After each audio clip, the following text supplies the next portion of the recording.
Day 132, electric fields, electric field strength, example number 4. This one's going to be a little bit of a challenge, especially part B when it comes to the vectors. Part A is also a vector problem, but we'll see that that's fairly straightforward. Let's start with part A.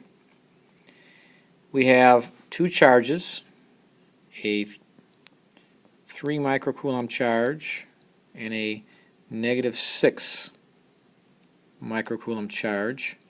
They're 60 centimeters apart.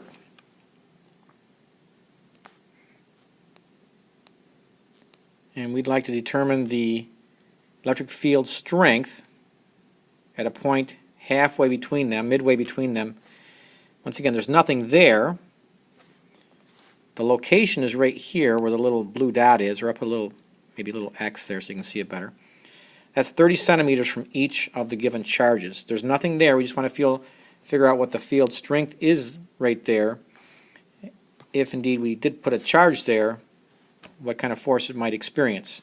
But the equation, the two equations that we have, are E equals F over Q. That's the definition of electric field strength. And then we found out that combining that with Coulomb's law, we have E equals KQ over R squared. And we'll be using this equation right now because we're dealing with two individual point charges that contribute to the field at the location marked with the blue X. So what you want to do, because this is a vector problem, it's very important when we draw these diagrams to draw the vector arrows. For example, do these one at a time now. The 3 microcoulomb charge is positive, and by definition we have defined electric fields as away from positive charges.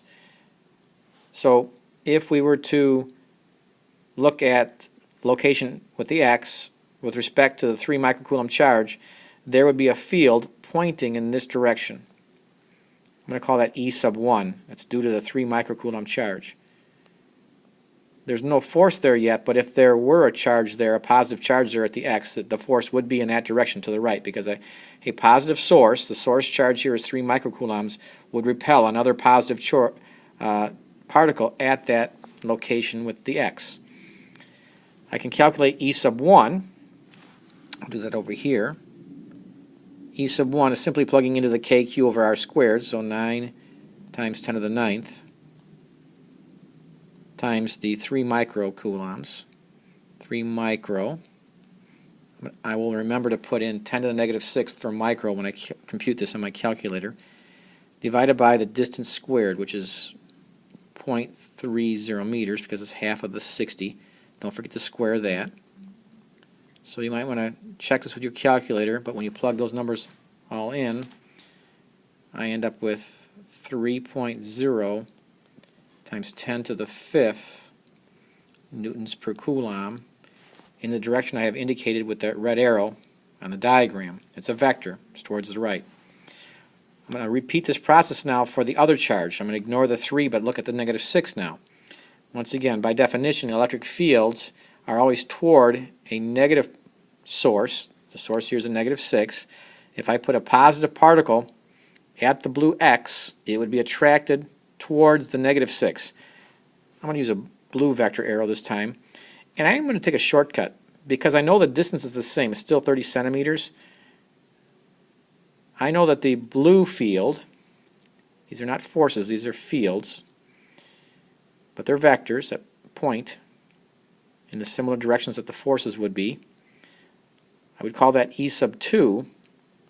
But I know mathematically, if I take that first equation over there for E sub 1, and the only thing I do, this is E sub 2 now, if the only thing I do is change the 3 microcoulombs in the numerator to a 6 and recompute this, all I've done is doubled my answer. So I don't even need to use my calculator. I would allow you just to write down E sub 2 is 6.0 times 10 to the 5th. It's twice as big as the first field. Same distance, but twice the charge. And what we're trying to find out here now, we have two vectors. We have to add these, and because they're lined up and there's no angles involved, it's a very simple arithmetic process. They're both pointing to the right. So if I want to get E total, the net field at that location due to the two charges, I simply just add those two answers. I get 9.0 times 10 to the 5th newtons per coulomb towards the right. So that is my answer to part A.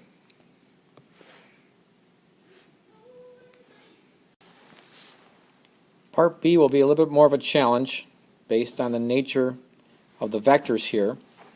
That will be at angles, as we'll see here in a few moments. But we have a location marked by the blue X. There's nothing there, it's just a location in space that's 60 centimeters from each of the two given source charges. And the two source charges are 60 centimeters from each other. So the three locations form a equilateral triangle with respect to one another. I'll just outline that. But back to the top at that location. Once again, we'll do these one at a time. We will still be using E equals KQ over R squared. We'll do that twice, once for each of the given charges. So let me draw, though, the arrows. It's very important when you're doing these vector problems that you draw these arrows, especially with these ones that have angles involved where we'll need to find components. All right, so if I do E sub 1, which is due to the 3 microcoulomb charge, it's 9 times 10 to the 9th times the 3 microcoulomb charge, 10 to the negative 6 for micro, divided by its 0.60 meters squared. I'm going to draw it in a second. I said I was going to draw it, and I didn't draw it yet, but let's calculate it first. So E sub 1, when you get to your calculator, comes out to be 7.5 times 10 to the 4th newtons per coulomb. All right, so now I'll draw that. So there is a field, let's do it in red, that's lined up directly with that side of the triangle. I call that E sub 1. So I just calculated E sub 1. It's the 7.5 times 10 to the 4th in that direction. So that's 60 degrees because this is an isosceles triangle. Or not isosceles, well, it's equilateral. And this base angle down here at the bottom is 60 degrees. That's going to be important here in a few minutes. I'll come back to that. But then, like the last time, I will calculate E sub 2, but I don't need to go back and recalculate everything. E sub 1, like was before, is away from the positive, lined up with the 3 along that side of the triangle. But now the negative 6, with respect to that blue X and the location at hand, the E sub 2 will be this way along that side of the triangle, E sub 2, because electric fields are always toward a negative charge. And E sub 2 is twice as big as E sub 1 once again, because the only difference, it's the same distance, same K value, it's a charge that's twice as big. Once again, we don't need to put negatives in here. The negatives are taken care of with the direction of the arrows, the way they're pointing. But bottom line is, if I double the 7.5, I get 15.0. I'm going to go a little unconventional with the scientific notation right now, just to keep them both in powers 10 to the 4th. Showing you that the E sub 2 is twice as big as E sub 1. Alright, now we have to add those two vectors, and they're both at angles. So we have to find their components. Now there's some shortcuts we can take, but this one's fairly involved. E sub 1, the nice thing is they're at 60 degrees. If I draw a horizontal line here, get that line in there. This angle right here is 60 degrees because it corresponds to the lower left-hand corner of that equilateral triangle. And this angle is 60 degrees because it's alternate interior to this lower right-hand corner of the equilateral triangle. So here we go with the components now to add these vectors. E sub 1 is 7.5 times 10 to the 4th. But let me just put 7.5, and I'll put the 10 to the 4th in here in a few minutes. But that vector has an x component, E sub 1 x direction, E sub 1 y direction. And I know this angle is 60 degrees, so I'm going to take my shortcuts because I remember them for 30, 60, 90s. If you want to use sines and cosines, you may. But I remember from geometry that in a 30, 60, 90, The short leg, which is the e sub x here, is half the hypotenuse, and half of 7.5 is 3.75 times 10 to the fourth newtons per coulomb. That's the x component. And then the y component, E1 y direction, is the short leg, the 3.75, times the square root of 3. So you go to your calculator, you punch that in, and it comes out to be 6.50 times 10 to the fourth newtons per coulomb. Newtons per coulomb. I'm going to circle those. Those are important just to separate them out, because I'm going to need to use those components combined with the e sub 2 components. But once again, you'll see some shortcuts here in this problem, even though it's involved. E sub 2 is pointing in that direction, down and to the right, and it had a value of 15, twice as big. And what you're going to find here, let's say 15.0, is that everything in this triangle is twice as big as the e sub 1 triangle. Angles are all the same, though. They're similar triangles. This is the 60-degree angle. The e sub 2x is half of the 15. That's going to be 7.5 times 10 to the fourth. And e sub 1y, right, is going to be 7.5 times square root of 3, which is 13.0. Let me write this down. Bottom line, we just can take a shortcut. Make that triangle twice as big as the first triangle. Or if you want to write down your sines and cosines, bottom line, it comes out, even looking at e sub 1, e sub 2x, just double everything. E sub 2x is twice the 3.75. That's 7.5. If you want to say 7.50, you may. Times 10 to the fourth newtons per coulomb. And e sub 2y equals 13.0 times 10 to the fourth newtons per coulomb.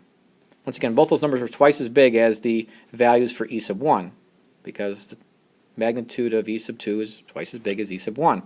Now I have to add all that. Basically, we just add our components. We're trying to find a resultant, E total. So I'll just call it resultant in the x direction. The resultant in the x direction is just adding the two x components, adding the 3.75 plus the 7.50. Both are times 10 to the fourth. And if you add those all up, you get 11.25 or 11.3. It's 11.3 times 10 to the fourth newtons per coulomb to the right. R sub y, a resulting y value, adding e sub 1y, although watch out here because one is up, one is down, so one of these is negative. Don't need to really worry. What you want to do is take the big one, the 13.0, minus the smaller one, because the bigger one's going to dominate, it's going to win. We have to subtract because one's up, one's down, minus the 6.5. That comes out to be 6.5 times 10 to the fourth newtons per coulomb. Once again, they were in opposite directions, so I subtract them. The e sub x's were both to the right. I added those. Now I need to put those two components together to get my final answer. I'll draw the triangle. That's what I'd like to see on your papers, homeworks, and tests. I have basically 11.3 times 10 to the fourth to the right, and I have 6.5 times 10 to the fourth down. Those are the components of my resulting electric field. Sometimes you just call it E field. And there's the vector arrow. I'll draw it in blue. This is my final answer right here in blue. That's E total, or R, if you want to call it just R, or E total. My final answer, you can just Pythagorize that. Final answer is simply 11.3 squared plus 6.5 squared. Add them together, take the square root. Comes out to be 13.0 times 10 to the fourth newtons per coulomb. But I also need an angle. We'll go with this angle right here, theta. And you don't need to show me the work for that. As long as you show me the diagram with the proper orientation of the arrows and the theta that you're calculating on your calculator, you can do inverse tangent of 6.5 over 11.3, and that turns out to be 30 degrees. So there's my final answer here in blue. You deserve a rest now for hanging with this one. It's pretty involved, but it's vector addition once again with components. Congratulations. and good luck on the homework problems.